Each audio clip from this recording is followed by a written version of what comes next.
कोपरगाव किंवा शिर्डीला महावितरणचे स्वतंत्र सर्कल कार्यालय सुरू, आमदार आशुतोष काळेंची सरकारकडे मागणी. ऊर्जा विभागाच्या विविध प्रश्नांकडे आमदार आशुतोष काळेंनी वेधले सरकारचे लक्ष.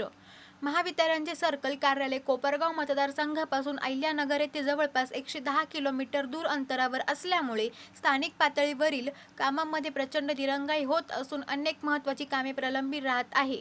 त्याचा प्रत्यक्ष अप्रत्यक्ष त्रास वीज ग्राहकांना सहन करावा लागत आहे. त्यामुळे महावितरणच्या कारभाराला गती मिळावी व उत्तरेच्या तालुक्यातील वीज ग्राहकांना होणारा त्रास कमी करण्यासाठी महावितरणचे स्वतंत्र सर्कल कार्यालय कोपरगाव किंवा शिर्डी या ठिकाणी सुरू करावे, अशी मागणी आमदार आशुतोष काळे यांनी विधिमंडळात सरकारकडे करून ऊर्जा विभागाच्या अनेक प्रश्नांकडे सरकारचे लक्ष वेधले.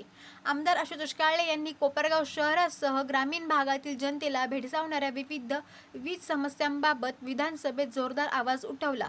महावितरणचे स्वतंत्र सर्कल कार्यालय कोपरगाव किंवा शिर्डीला सुरू करणे, शहरातील भूमिगत वीज वाहिन्या, शेतकऱ्यांना दिवसा वीज पुरवठा, वीज ग्राहकांच्या स्मार्ट मीटर बसविण्यात होत असलेल्या विरोध यांसह वीज कर्मचाऱ्यांच्या सुरक्षेबाबत अत्यंत महत्त्वपूर्ण मागण्यांकडे आमदार आशुतोष काळे यांनी सुरू असलेल्या पावसाळी अधिवेशनात सरकारचे लक्ष वेधले. आमदार आशुतोष काळे म्हणाले की कोपरगाव शहरातील संजय नगर, सुभाष नगर, गांधीनगर, हनुमान नगर आणि गजानन नगर यांसारख्या अनेक भागात सर्वसामान्य आणि रोजंदारीवर काम करणारे, मोलमजुरी करणारी असंख्य कुटुंबे राहतात. या दाट लोकवस्तीच्या भागात वीज वाहिन्यांच्या विजेच्या खांबांमध्ये वीज प्रवाह उतरत असून त्यामुळे नागरिकांच्या जीवाला धोका निर्माण झाला आहे. या गंभीर समस्येवर कायमस्वरूपी तोडगा काढण्यासाठी कोपरगाव शहरातील वीज वाहिन्या भूमिगत करण्याची गरज असून या भूमिगत वीज वाहिनी प्रकल्पाचा अहवाल शासनाकडे सादर करण्यात आला आहे. सरकारने परिस्थितीचे गांभीर्य ओळखून भविष्यात अनुचित घटना घडू नये याकरिता वीज वाहिन्या भूमिगत करण्यासाठी तातडीने निधी उपलब्ध करून द्यावा. मतदारसंघातील अनेक गावात शेतीपंपांना रात्रीच्या वेळी वीज पुरवठा केला जात असल्याने शेतकऱ्यांना सर्पदंश, बिबट्या किंवा इतर हिंस्र प्राण्याचे हल्ले अशा जीवघेण्या संकटांचा सामना करावा लागत आहे. शेतकऱ्यांचा जीव धोक्यात घालणारी ही रात्रीची वीज बंद करून शेतीपंपांना दिवसा वीज देण्यासाठी शासनाने सौर ऊर्जा प्रकल्पाच्या माध्यमातून शेतकऱ्यांना दिवसा वीज देण्याचा निर्णय शासनाने घेतला असून मागील सौर ऊर्जा पंप योजना सुरू केली आहे. मात्र सौर ऊर्जा प्रकल्प मंजूर होऊन अनेक दिवस उलटूनही सौर ऊर्जा प्रकल्पांचे काम अतिशय संथ गतीने सुरू आहे. सौर ऊर्जा प्रकल्पाचे काम युद्ध पातळीवर पूर्ण करावे, जेणेकरून शेतकऱ्यांची जीव घेण्याच्या रात्रीच्या त्रासातून मुक्तता होईल. तसेच शासनाने 7.5 HP पर्यंतच्या शेतीपंपांना मोफत वीज देण्याची घोषणा केली आहे. तरी देखील कोपरगाव मतदारसंघात महावितरणकडून काही शेतकऱ्यांना 7.5 HP वीज पंप धारकांना सर्रासपणे वीज बिले दिली जात आहेत. ती बिले देण्यात येऊ नये.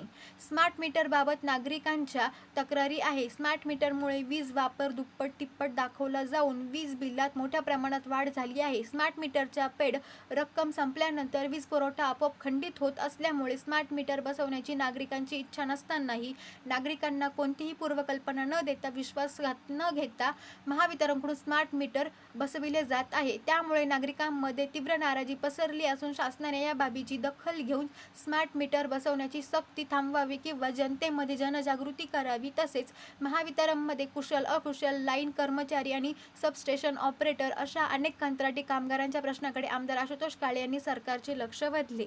SG मराठी न्यूज चॅनेलसाठी संतोष जाधव, कोपरगाव. माझ्या कोपरगाव मतदारसंघातील शहर जे आहे कोपरगाव शहर, या ठिकाणी भूमिगत वीज वाहिन्या होणं अतिशय गरजेचं आहे. कारण की कोपरगाव शहरामध्ये संजय नगर, सुभाष नगर, गांधीनगर तसेच हनुमान नगर, गजानन नगर असे अनेक जे परिसर आहे, नगर आहे, या ठिकाणी गरीब कुटुंबातील सदस्य त्या ठिकाणी राहतात आणि त्यांचे जे काही घरं आहे त्याच्यामध्ये जे काही वीज वाहिन्या आहे, जे काही पोल आहे त्याच्यामधून वीज उतरते आणि म्हणून या सर्व वीज वाहिन्या या भूमिगत करण्याची गरज आहे. त्या वीज वाहिन्या भूमिगत करण्यासाठी आम्ही प्रकल्पाचा DPR त्या ठिकाणी तयार केलेला आहे. आपल्या माध्यमातून मंत्री महोदयांना विनंती आहे का या प्रकल्पाला, या DPRला आपण निधीची उपलब्धता त्या ठिकाणी करून द्यावी. तसेच आमचे जे काही सर्कल ऑफिस आहे, महावितरणचं सर्कल ऑफिस हे फार अंतरावर आहे. तर हे अंतर जास्त असल्या कारणाने महावितरणाची अनेक कामं त्या ठिकाणी त्यांना कामं प्रलंबित राहतात, त्यांना वेळ लागतो आणि म्हणून माझी विनंती आहे का कोपरगाव किंवा शिर्डी या ठिकाणी हे जे कार्यालय जर झालं तर निश्चितपणे महावितरणाचे कामं व्हायला अधिक गती येईल, कामं लवकर होतील. तसेच अनेक सदस्यांनी या ठिकाणी मांडलंय का आपल्या शेतकऱ्यांना अनेक वेळा रात्रीची वीज त्या ठिकाणी देण्यात येते आणि म्हणून रात्रीची वीज देत असताना त्यावेळेस अनेक प्रकारचे धोके त्या ठिकाणी त्यांना सामने करावे लागतात. सर्पदंश असेल किंवा बिबट्यांचा हल्ला असेल, अनेक जे काही वन्य प्राणी आहे यांचा धोका त्या ठिकाणी निर्माण होतो. आणि म्हणून शेतकऱ्यांच्या कामासाठी आपल्याला दिवसा वीज कशी करता येईल यासाठी शासनाने त्या ठिकाणी विचार करावा आणि विचारही तसा केलेला आहे. शासनाने जे काही सौर ऊर्जावर चालणारे प्रकल्प उभारण्याचा निर्णय घेतलेला आहे हे सौर ऊर्जा प्रकल्प मंजूर होऊन बरेच दिवस झालेले आहे आणि त्यांचे कामं जे आहे ते संत गतीने चालू आहे आणि म्हणून शेतकऱ्यांना दिवसा वीज त्या ठिकाणी मिळायला अडचणी येत आहे.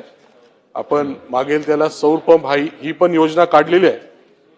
त्याचबरोबर 7.5 HP पर्यंत मोफत वीज देण्याची घोषणा शासनाने केली.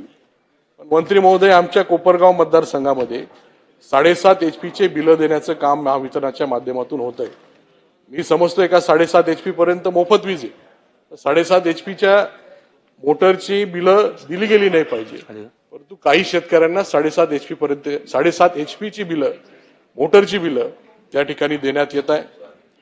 अनेक सदस्यांनी या ठिकाणी मांडलं का स्मार्ट मीटरचाही त्या ठिकाणी अनेक लोकांना त्रास होतोय. त्यांचा जो वापर आहे तो दुप्पट किंवा तिप्पट त्या ठिकाणी दाखवला जातोय आणि जेणेकरून त्याचं जे काही बॅलन्स आहे तो संपल्यानंतर ती आपोआप वीज खंडित होऊन जाते.